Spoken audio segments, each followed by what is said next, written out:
Yeah, I've got a lot of stuff. I'm a tackle junkie, almost ready. You know, there is one more thing I want to get out of here. Off we go. Thought I'd bring a little bit too much rather than not enough. And I just got to get my stuff set up here. It shouldn't take long.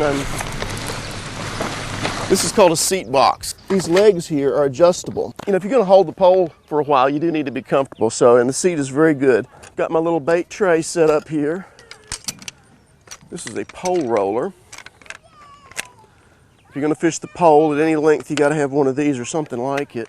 And now we get getting the pole out here.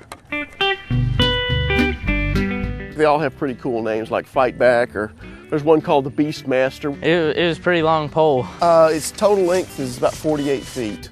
I was wondering when it was going to end, but... Tried a little bit farther out. They should be nervous. You know, once I got up here, I found out it was actually a gentleman using a European-style fishing pole.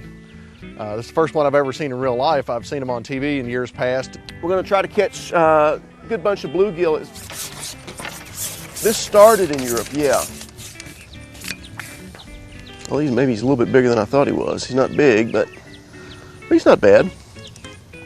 Methods like this came about because the pressure is so intense on the fish. You have to use light line and small hooks and sensitive floats, or you just wouldn't catch anything. The main thing is you want the bait to look natural. If it's got a huge hook in it and it's got really thick line, it can't act natural in the water. That's its full length, 48 feet. And even at this length, I can anchor it with my elbow, not even have to use my hands. What I'm going to be using mostly today is a float like this. They're just very, very sensitive. They will show bites you just won't see on a regular float. The less float that's out of the water, the less the fish feels. There was a bite right away. Oh, it's a little catfish, that's what it is. That is bait. Those are maggots. Those are actual fly larvae. Well, you think dirty, nasty, and slimy, but they're not. They're very clean, very dry. I had no idea how good they were. It's hard to lose with maggots. I mean, they're just an awesome bait, and the fish are there, they're going to hit it. I had 100 bluegill and crappie in about 2 hours, and I stopped counting after 2 hours. There's basically two things you can do when you can go fishing. You can go looking for the fish, you can bring the fish into you. So we're going to try that. I'm going to drop my bait and put some maggots out there. And if you give them a little snack, that will stimulate them a little bit. I think a lot of people think I'm crazy, but not necessarily because of the pole. There's lots of reasons to think I'm crazy, but yeah. One guy thought I was a marine biologist doing some kind of weird water testing.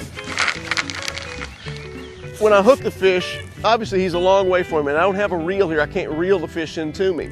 So what I've got to do is I've just got to push the pole behind me like this, and I just need something to rest the pole on while I'm bringing the rest of it in.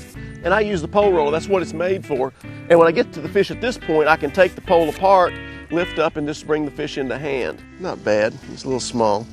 Yeah, one question I get a lot is why I use something like this at all. It's control and presentation. I mean, I can put a bait exactly where I want it, and I can keep it there. If I want to fish 6 inches off the bottom, I can do that. I mean, you're fishing a long ways from the fish. You don't disturb them.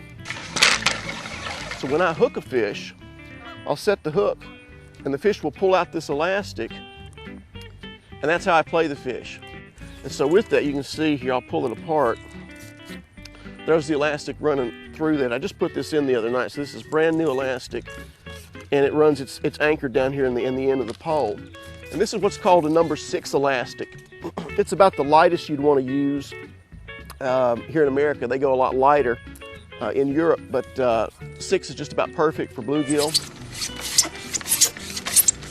There's not a lot of these poles around. As far as I know, there's 3 of them in Georgia, and I've got 2.